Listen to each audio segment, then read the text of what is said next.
As-tu déjà eu l'impression que quelqu'un te critique ou t'attaque pour tout ce que tu fais, comme si son unique intention était de te démoraliser ou de te décourager? Il existe une histoire d'une luciole qui était poursuivie par un serpent affamé. Elle a essayé de toutes les manières de s'échapper, mais elle s'est retrouvée coincée. Avant d'être attrapée, elle a demandé à poser 3 questions. Le serpent, confiant qu'il l'attraperait, a accepté. « Je t'ai fait du mal ?» a demandé la luciole. Le serpent a répondu que non. « Est-ce que je fais partie de ton régime alimentaire habituel ?» Le serpent a également répondu que non. « Alors, pourquoi veux-tu m'attraper ?» Et la réponse fut froide et directe, « Parce que je ne supporte pas de devoir briller. » La vérité est que, dans la vie, peu importe à quel point tu t'efforces d'être bon ou de faire ta part sans nuire à personne, il y aura toujours quelqu'un que ta lumière dérangera, que ta force dérangera. Et ces personnes tenteront de te déstabiliser. Le plus douloureux, c'est que, bien souvent, ces attitudes viennent de ceux qui sont le plus proches, des membres de ta famille, un collègue de travail toxique ou même des amis. Et le stoïcisme, une philosophie à la fois pratique et profonde, peut t'aider à faire face à ces situations de manière intelligente, sans gaspiller ton énergie dans des disputes ou des discussions inutiles. Le stoïcisme nous enseigne à nous concentrer sur ce qui est à notre portée, en acceptant ce que nous ne pouvons pas contrôler. Cela ne signifie pas être passif, mais apprendre à se défendre quand c'est nécessaire, avec équilibre, sans laisser les émotions diriger tes actions. Si tu ne prends pas position, inévitablement, les gens te marcheront dessus, surtout ceux qui ne veulent pas ton bien. Être stoïque, c'est avoir de la fermeté, savoir s'imposer avec sagesse, sans perdre la paix intérieure. Alors, comment exactement le stoïcisme peut-il t'aider à faire face aux provocateurs? 1. Votre esprit est votre arme la plus puissante. Notre première stratégie pour faire face aux provocations et au manque de respect est d'être plus intelligent que l'autre personne. Cela signifie utiliser votre raisonnement, votre créativité et votre capacité à réfléchir pour comprendre la situation et trouver une solution, sans avoir besoin d'un affrontement verbal ou d'une confrontation directe. En agissant ainsi, vous pratiquez la vertu stoïcienne de la sagesse et vous parvenez à éviter les problèmes avant même qu'ils n'apparaissent. Un excellent exemple de cela est la lutte de l'Inde pour l'indépendance du Royaume-Uni. Sous la direction de Mahatma Gandhi, les Indiens ont gagné sans avoir recours à la violence physique. Gandhi a organisé des marches pacifiques, des grèves, et a encouragé la population à boycotter les produits britanniques, comme le sel, brisant ainsi les règles qui obligeaient à acheter exclusivement du sel des Anglais. Ces actions pacifiques ont attiré l'attention du monde entier, affaiblissant l'économie de l'Angleterre et augmentant la pression politique pour que l'Inde soit finalement libérée. En 1947, l'Inde a obtenu son indépendance, prouvant au monde entier le pouvoir de la résistance non violente. De la même manière, nous pouvons résoudre nos conflits de manière intelligente sans perdre notre énergie ni nous exposer à des risques inutiles. Gandhi n'a pu mener la conquête de l'indépendance de l'Inde que parce qu'il avait une vision globale de la situation, c'est-à-dire qu'il a réfléchi à l'ensemble du contexte. Quels étaient les points faibles de l'Angleterre? Quelles actions pourraient les pousser à partir? Comment ils pouvaient le faire pacifiquement? Et comment ils pouvaient utiliser les faiblesses de leurs adversaires comme une force? Penser stratégiquement, c'est apprendre à voir l'ensemble du tableau. Si Gandhi avait choisi de se battre physiquement, l'Inde aurait perdu car elle ne disposait pas de la puissance militaire nécessaire. Mais il a su exploiter la force qu'il avait, le pouvoir d'achat, qui a affaibli l'économie britannique jusqu'à ce qu'il soit contraint de se retirer. Gandhi a gagné en utilisant l'intelligence. De la même manière, vous pouvez surmonter des situations difficiles sans recourir à la force brute ou à l'ignorance. Lorsque quelqu'un vous provoque, demandez-vous « Quel est mon pouvoir dans cette situation? Que puis-je faire pour affaiblir cette personne ?» Gagner avec intelligence ne consiste pas à avoir un diplôme ou un CV impressionnant, mais à savoir identifier les faiblesses de votre adversaire et à utiliser votre pouvoir d'action avec sagesse. Et si vous voulez en apprendre davantage sur l'autocontrôle, abonnez-vous à notre chaîne, laissez un j'aime à cette vidéo et activez les notifications pour ne manquer aucun contenu. 2. Soyez froid et ignorez. Il n'y a pas de spectacle sans public. Ignorer quelqu'un peut être l'une des façons les plus puissantes de neutraliser l'influence que cette personne a sur vous, et cela peut être un outil précieux. Si possible, commencez à ignorer intentionnellement ceux qui ne vous aiment pas, ou qui se déclarent comme vos ennemis. Cela semble simple, mais cette stratégie exige beaucoup de maîtrise de soi, car vous décidez consciemment de ne plus prêter attention aux provocations, au manque de respect, aux attitudes négatives, ou même à la présence de ces personnes. Imaginez que vous êtes avec des amis ou des collègues de travail et quelqu'un commente « Vous avez fait du bon travail » pour quelqu'un qui débute. Ce type de commentaire est une critique déguisée en compliment, espérant que vous réagissiez, vous défendiez ou entriez dans la provocation. Maintenant, pensez à l'inverse. Vous ignorez simplement à la fois ce qui a été dit et la personne. Quand vous faites cela, vous désarmez celui qui a tenté de vous manquer de respect. C'est comme retirer le carburant d'une flamme avant qu'elle ne s'allume. Certaines personnes tirent leur force du fait de nous déstabiliser émotionnellement. Elles se nourrissent de nous voir agacés. Et lorsque vous commencez à les ignorer, vous neutralisez automatiquement ce pouvoir. En ignorant, vous leur retirez ce pouvoir. Vous envoyez un message clair qu'elles n'ont aucun contrôle sur vos émotions ou décisions, et leurs tentatives de vous atteindre ne sont rien de plus que des tentatives. Soyez une personne engagée dans votre développement moral et ne vous laissez pas emporter par les provocations. Lorsque vous commencez à ignorer, votre esprit se libère pour se concentrer sur ce qui compte vraiment.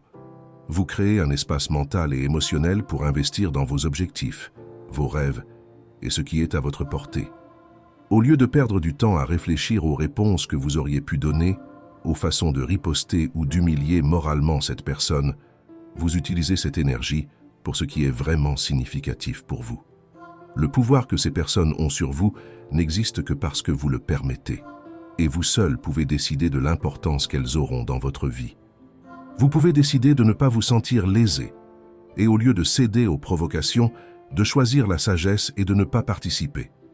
Ce choix vous protège des effets néfastes du ressentiment et de la colère, vous permettant de cultiver la résilience et une compréhension plus profonde de vous-même et du monde qui vous entoure. Cela ne signifie pas vivre dans le déni ou prétendre que les provocateurs n'existent pas. Cela signifie que vous choisissez de ne pas rester piégé dans une situation désagréable créée par quelqu'un d'autre. Celui qui vous provoque ou vous manque de respect attend votre réaction impulsive pour prendre le contrôle de vos émotions. Lorsque vous ignorez la présence de cette personne, elle se retrouve totalement déstabilisée. En suivant ce chemin, vous devenez le véritable architecte de votre bonheur et le gardien de votre paix intérieure. 3. Savoir s'imposer. Notre troisième stratégie pour faire face aux provocations est simple, apprendre à s'imposer et à affronter la situation de front. Il y a une citation du docteur Matt Murdock qui dit « L'ennemi non confronté a tendance à devenir plus fort ». Et c'est une grande vérité. Confronter quelqu'un ne signifie pas être agressif ou se battre. Il s'agit d'avoir une conversation directe, objective et claire. Vous pouvez dire quelque chose comme « J'ai remarqué que tu fais ceci ou cela, et je ne trouve pas ça juste. Je ne t'ai rien fait et je veux que tu cesses de me parler de cette manière. » C'est ça, s'imposer. Cela n'a rien à voir avec la violence, mais avec le fait de clarifier jusqu'où vous acceptez certaines attitudes. Confronter, c'est établir ses limites. Quand vous savez ce que vous ne tolérerez pas et que vous communiquez de manière assertive, vous vous protégez et vous vous valorisez. Bien sûr, toutes les situations ne se ressemblent pas. Si c'est votre patron, par exemple, l'approche doit être plus stratégique, mais il est tout de même important de se positionner. Confronter n'est pas synonyme de se disputer. Il s'agit de montrer de la fermeté. Si vous ne vous imposez pas, les autres vont en profiter et vous risquez de vous sentir manquer de respect à plusieurs reprises. Cela ne veut pas dire que vous devez créer des problèmes. Lorsque vous montrez que vous n'allez pas tout accepter en silence, les gens comprennent généralement le message et la situation se résout sans grand conflit. Si vous laissez passer une fois, ils recommenceront. C'est pourquoi il faut toujours être prêt à s'imposer quand c'est nécessaire, sans perdre son calme. Et si cette vidéo vous parle, partagez-la avec ceux qui, selon vous, en ont besoin. 4. Comment apprendre de ceux qui vous défient? L'un des principes centraux du stoïcisme, c'est de transformer l'adversité en une opportunité de croissance. Au lieu de considérer ceux qui vous provoquent ou vous manquent de respect avec pure hostilité, vous commencez à les voir comme des professeurs qui, tout au long du voyage de la vie, sont là pour vous enseigner. Ces personnes testent vos limites, révèlent vos faiblesses et soulignent les défauts que vous devez corriger. Comme l'a dit Marc Aurèle, l'empereur philosophe, qui était l'homme le plus puissant de son époque, la meilleure vengeance, c'est de ne pas être comme celui qui vous fait du tort. Au lieu de répondre avec colère, utilisez ces défis pour renforcer votre patience, votre résilience et votre sagesse. Quand quelqu'un vous traite avec grossièreté et que vous répliquez de la même manière, vous vous mettez au même niveau de leur manque d'éducation. Si vous répondez à l'irrespect par plus d'irrespect, vous perdez également votre dignité. Le secret, c'est de cultiver votre patience, votre tolérance et, avant tout, de garder votre calme. Ainsi, l'obstacle se transforme en chemin. Marc Aurèle nous conseille également, quand vous ressentez la tentation de critiquer quelqu'un, arrêtez-vous et réfléchissez d'abord à vos propres défauts. Demandez-vous, est-ce que j'ai aussi ce défaut que je m'apprête à critiquer?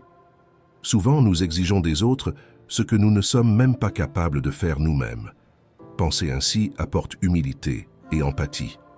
En adoptant cette perspective, vous commencez à voir les leçons que vos adversaires peuvent vous enseigner. Au lieu de garder rancune, de chercher la vengeance ou de nourrir des sentiments négatifs, soyez reconnaissant des opportunités de croissance que, sans ces défis, vous n'auriez peut-être jamais eu pour évoluer. Transformez la façon dont vous voyez ces personnes. Elles cessent d'être des menaces et deviennent des opportunités de croissance et de découverte de soi.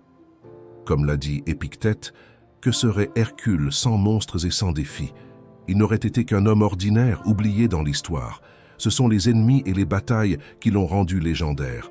Lorsque vous adoptez cette vision, la dynamique change. Ces personnes peuvent continuer à ne pas vous apprécier, mais cela n'a plus d'importance. Vous cessez de perdre du temps et de l'énergie avec elles et vous poursuivez votre chemin, plus fort et plus sage. 5. Votre souffrance ne vient pas de l'ennemi, mais de vous-même. La véritable raison de votre souffrance ne vient pas de la personne avec qui vous avez des problèmes, que ce soit un provocateur, un adversaire ou un ennemi. Elle vient de la façon dont vous jugez et abordez ces situations dans votre vie. Ce ne sont pas les actions de cette personne qui vous blessent ou vous irritent, mais plutôt la manière dont vous réagissez et interprétez ce qui se passe. En réalité, celui qui vous défie vous aide à voir ce qui se passe en vous-même. Il vous montre où vous pensez de manière erronée ou où vous réagissez émotionnellement sans nécessité. Celui qui vous manque de respect vous offre l'opportunité de réaliser où vous placez trop d'attentes, ou de voir où vous vous accrochez à ce que vous ne devriez pas. Épictète, qui est passé de l'esclavage à devenir un maître stoïcien respecté, enseignait quelque chose de très simple, mais extrêmement puissant. Ce ne sont pas les événements qui nous troublent, mais les jugements que nous portons à leur sujet. Il nous montre que les événements extérieurs, en eux-mêmes, n'ont pas le pouvoir de perturber notre paix intérieure. Ce qui compte vraiment, c'est la manière dont nous interprétons ces événements et comment cela affecte nos émotions. Pour Épictète, même lorsque quelque chose de mauvais se produit, ce qui fait la différence, c'est la façon dont vous percevez cet événement. Cela nous fait réaliser que nos perceptions et nos interprétations modèlent directement nos sentiments et nos réactions. Nous avons le pouvoir de choisir comment réagir, et ce choix change tout.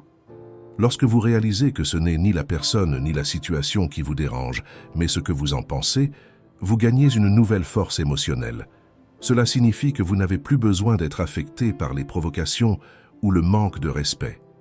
Ce changement de perspective exige que nous arrêtions de blâmer le monde qui nous entoure et que nous assumons la responsabilité de nos interprétations et réponses émotionnelles.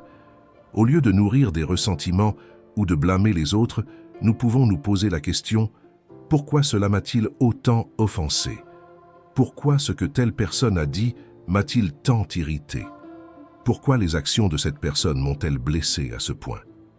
Commencez à voir ceux qui vous provoquent, comme un miroir reflétant des parties de vous qui nécessitent plus d'attention. Examinez comment vous vous sentez et pourquoi vous vous êtes senti ainsi. En changeant la manière dont vous voyez ces personnes, vous changez également la façon dont vous interagissez avec elles et, ce faisant, vous commencez à mieux vous comprendre. Cette sagesse apporte une nouvelle vision de la vie. Lorsque vous reconnaissez que votre jugement est la clé de votre état émotionnel, tout change. Au lieu de réagir de manière automatique, vous cultivez un esprit équilibré, capable de répondre de façon consciente et rationnelle. Ce changement apportera plus de légèreté et de joie dans votre vie. En réalisant que votre force et votre courage ne dépendent de personne d'autre, vous vous libérez des influences extérieures, débloquant ainsi un immense potentiel de croissance personnelle. 6. La grandeur de celui qui sait pardonner. Pardonner est un acte de grandeur, c'est comme échanger les rancunes et les désirs de vengeance contre la paix que vous méritez tant. Pardonner ne signifie pas que vous devez vous rapprocher de celui qui vous a fait du mal ou inviter cette personne à revenir dans votre vie. En réalité, pardonner est un choix qui vous libère de la colère, du ressentiment et de l'amertume. Le pardon ne concerne pas l'autre, mais vous-même et la décision de ne pas porter de sentiments lourds dans votre cœur. Loin d'être un signe de faiblesse, pardonner est un acte de force et de noblesse. Quand vous pardonnez, vous montrez que vous avez le contrôle de vos émotions et que vous façonnez votre propre destin. C'est une élévation de votre conscience. Acceptez ce qui s'est passé, même si vous ne comprendrez jamais complètement le pourquoi. En pardonnant, vous brisez le cycle du ressentiment. Vous récupérez l'équilibre émotionnel et mental. Quand nous laissons l'orgueil nous dominer, nous nous fermons au monde et nous créons des barrières qui rendent la réconciliation presque impossible. Le pardon, cependant, c'est répondre au mal par la bonté. Le philosophe stoïcien Épictète a dit quelque chose de profond à ce sujet. Le pardon est supérieur à la vengeance, car il démontre de la bienveillance, tandis que la vengeance reflète une nature sauvage. Cette sagesse montre le pouvoir transformateur du pardon, qui naît de la compassion et d'un esprit éclairé. Quand nous cherchons la vengeance, nous ne faisons que réagir, laissant les autres influencer nos actions. Nous restons prisonniers de la situation, toujours dans le rôle de la victime. Mais en pardonnant, vous vous libérez. Vous reprenez le contrôle de votre vie et de votre bien-être. Le pouvoir est entre vos mains et le pardon est la clé de cette libération. 7. Redéfinissez votre façon de vous relier aux autres. Cela signifie agir avec gentillesse, compréhension et bienveillance pour créer un changement positif, à la fois dans l'environnement et dans le comportement des personnes autour de nous. Adopter cette nouvelle façon de faire face aux problèmes nous incite à promouvoir le bien, même envers ceux qui cherchent à nous nuire. Je sais, il n'est pas facile d'agir ainsi, mais permettez-moi de partager une histoire qui illustre bien cette idée. Un homme très riche, avec l'intention d'humilier un homme pauvre le jour de son anniversaire, décida de lui offrir un cadeau bien ironique. Il fit préparer un plateau rempli de déchets et de saletés. Pour accentuer l'humiliation, il remit le cadeau devant ses amis et employés. À la surprise générale, le fêté reçut le plateau avec joie. Avec un sourire aux lèvres, il remercia aimablement et demanda au riche d'attendre un moment, car il souhaitait lui rendre l'appareil. Le pauvre homme se débarrassa alors de tous les déchets, nettoya soigneusement le plateau et le remplit de belles fleurs. Il rendit le cadeau, accompagné d'une carte disant « On donne ce que l'on a de meilleur ». Cette histoire nous enseigne que nous ne pouvons pas attendre des gens qu'ils donnent ce qu'ils ne possèdent pas. Chacun porte avec soi un bagage de sentiments et d'attitudes. Certains ne peuvent offrir qu'un plateau rempli de négativité, de déchets et de mots blessants, tandis que d'autres choisissent de distribuer des fleurs. Choisir l'amour plutôt que la colère ne profite pas seulement à celui qui reçoit, mais nous transforme aussi, élargissant notre vision et renforçant notre caractère. Dans l'histoire, l'homme riche a tenté de répandre la haine et le mépris, mais le pauvre ne s'est pas laissé ébranler. Il a répondu avec bonté et fleurs. Comme lui, nous avons également le choix de transcender nos réactions les plus instinctives et de choisir d'agir avec amour et générosité. En faisant cela, non seulement nous nous éloignons des disputes et des conflits, mais nous montrons que nous faisons partie de la solution et non du problème. Et avant de continuer, je dois vous dire que cette vidéo est arrivée jusqu'à vous parce que quelqu'un avant vous a aimé, commenté et partagé. Faites de même. Ainsi, YouTube comprendra que notre contenu est précieux et l'enverra à d'autres personnes qui en ont aussi besoin. 8. Considérez cela comme un compliment. Pensez à cette situation où quelqu'un fait une blague ou un commentaire sarcastique à votre sujet. Votre première réaction peut être de croire que cette personne vous méprise ou cherche à vous rabaisser. Mais, et si c'était différent? Souvent, ces provocations ne viennent pas de la haine, mais d'une forme étrange d'admiration. Peut-être que cette personne est attirée par votre présence, par la confiance que vous dégagez, et qu'elle ne sait pas comment s'approcher autrement. Alors elle a recours à des plaisanteries ou des provocations parce qu'elle ne sait pas se connecter d'une meilleure manière. Même quand ces provocations semblent négatives, vous pouvez choisir de les voir autrement. Considérez-les comme une reconnaissance maladroite de vos qualités. Au lieu de répondre avec colère, utilisez cette opportunité pour pratiquer l'autocontrôle. Cela ne signifie pas accepter le manque de respect, mais plutôt décider de ne pas laisser la colère prendre le dessus. Quand vous comprenez que ces provocations en disent plus sur les insécurités de l'autre personne que sur vous, vous gagnez en force. Vous gardez votre calme, votre paix et le contrôle de la situation. Voir les choses ainsi peut vous éviter bien des douleurs inutiles. Au lieu de réagir, vous restez calme et, au lieu de vous sentir rabaissé, vous réalisez que votre présence trouble les autres. Il ne s'agit pas d'ignorer, mais de choisir la meilleure manière de réagir, celle qui vous garde maître de vos émotions et de la situation. 9. Recentrez-vous sur vous-même. Lorsque nous passons notre temps à penser à la vengeance ou à ressasser ce qui s'est passé, nous négligeons l'essentiel, nous concentrer sur nous-mêmes. Réfléchissez-y. Chaque minute que vous perdez à penser à ceux qui vous ont blessé ou à imaginer comment les choses auraient pu être différentes, c'est une minute en moins consacrée à vous. Parfois, nous croyons que ceux qui nous ont fait du mal finiront par regretter et tenter de réparer les choses, mais cette pensée montre que nous cherchons encore à obtenir leur reconnaissance. La vérité, c'est que votre valeur et votre reconnaissance doivent venir de vous. Personne ne peut le faire à votre place. Se concentrer sur soi-même, c'est accepter cette responsabilité. C'est arrêter de se préoccuper de l'opinion des autres, surtout de ceux qui ne veulent pas votre bien. Les stoïciens nous enseignent que nous avons le pouvoir de choisir comment nous réagissons à n'importe quelle situation. Cela nous donne la capacité de prendre des décisions conscientes et en accord avec nos valeurs.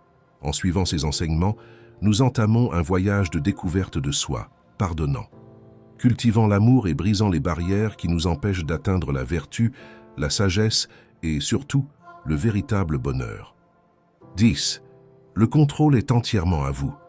Vous êtes la seule personne qui a le contrôle sur vos émotions. Quand quelqu'un réussit à vous atteindre, c'est parce que, d'une certaine manière, vous avez laissé la place à cela. Personne ne peut vous enlever votre paix, vous voler votre sommeil, gâcher votre journée ou diminuer votre sourire sans votre permission. Ce pouvoir est tout à vous. Vivre avec quelqu'un qui semble vouloir vous nuire sans raison est difficile. Mais rappelez-vous, ces personnes, tout comme le serpent dans l'histoire que vous avez entendue, ne supportent pas de voir quelqu'un qui brille par lui-même. Elles attaquent parce que votre lumière les dérange. Ce qui définit vraiment qui vous êtes, ce n'est pas ce que les autres font, mais comment vous vous sentez et réagissez face à cela. Peu importe combien de personnes essaient de vous provoquer ou de vous manquer de respect, ce qui importe vraiment, c'est combien de personnes vous ne traitez pas de la même manière. Ce qui compte réellement, ce n'est pas l'opinion des autres sur vous, mais ce que vous pensez de vous-même. Peu importe combien essaient de vous blesser, ce qui compte vraiment, c'est que vous ne vous laissez pas emporter par cette énergie et que vous ne répondez pas par le même comportement. Si les choses ne vont pas bien dans votre vie, ce n'est pas à cause des autres, mais à cause de la manière dont vous réagissez à eux. Ce ne sont pas les torts que les autres vous causent qui compliquent votre vie, mais bien si vous portez le poids de ce ressentiment. Ce ne sont pas les mauvaises intentions des autres qui comptent, mais plutôt ce que vous faites de vos émotions face à cela. Et rappelez-vous, vous avez le pouvoir de changer la manière dont vous vous sentez et réagissez. Le contrôle est entre vos mains. Comme Marc Aurèle l'a dit dans ses méditations, choisissez de ne pas être lésé, et vous ne vous sentirez pas lésé. Ne vous sentez pas lésé, et vous ne le serez pas. Dites-moi dans les commentaires laquelle de ces stratégies vous avez le plus appréciée et que vous allez utiliser quand vous serez provoqué. Merci d'avoir regardé.